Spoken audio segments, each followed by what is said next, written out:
وہ نابود کر دیے گئے۔ اسی کے ساتھ یہ میں مختصر کر رہا ہوں، وَإِلَىٰ ثَمُودَ أَخَاهُمْ صَالِحًا، ہم نے سمود کی طرف حضرت صالح علیہ السلام کو بھیجا، قال یا قوم اعبدوا اللہ ما لکم من الہ غیرہ، کہ اس رب کے سوا کسی کی عبادت نہ کرنا۔ اس پہ اللہ رب العزت نے ایک ان پہ آزمائش بھیجی کہ پتھر سے اونٹ نکل آئی، نکلتے ہی اس نے بچے کو جنم دیا۔ اب وہاں پہ خاتون تھی امیر قسم کی مصباح، انہوں نے دو نوجوانوں کو تیار کیا کہ یہ جو اونٹنی ہے اس کو ذبح کر دو، ذبح کرو گے میں نکاح کے اندر اپنی بیٹی دوں گی۔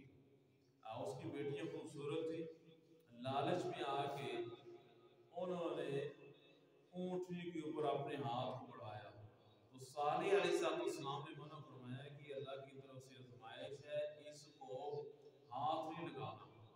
اللہ نے ایک تقسیم فرمائی ہے، یہ کنواں ہے، ایک دن آپ نے پانی پینا ہے، ایک دن اونٹنی نے پانی پینا ہے۔ اب اونٹنی کی جس دن باری ہوتی وہ سارا پانی پی جاتی، اور اگلے دن ان کے لیے بچتا ہی نہ، وہ بڑے پرابلم میں تھے۔ ادھر سے لالچ آ گئی عورت کی طرف سے، بالآخر ایک دونوں نوجوان اٹھے، انہوں نے اس کے پونچھے کاٹ دیے۔ جب پونچھے کاٹے اللہ رب العزت کی طرف سے ان کے اوپر بھی عذاب آ گیا۔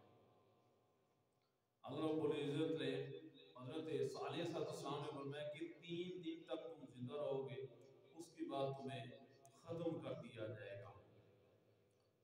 تو ان کے اوپر اخذ الذین ظلموا الصیحہ، ان کے اوپر چیخ کا عذاب۔ انہوں نے یہ سوچا، یہ قوم سمود نے، کہ ہم سے پہلے جو قوم تھی وہ طوفانوں کے ذریعے، بارش کے ذریعے ہلاک کر دیے گئے ہیں۔ انہوں نے پتھروں کو، یہ جو پہاڑ ہیں ان کو تراش کے اندر گھر بنائے، اور چھوٹا سا دروازہ رکھا، اگر بارش آئے گی یا طوفان آئے گا ہم بند کر لیں گے، محفوظ ہو جائے گا۔ اللہ رب العزت نے اپنی ترتیب ہی بدل دی، ایک فرشتے کو بھیجا، اس نے چیخ ماری، جن کے اندر بیٹھے بیٹھے انہیں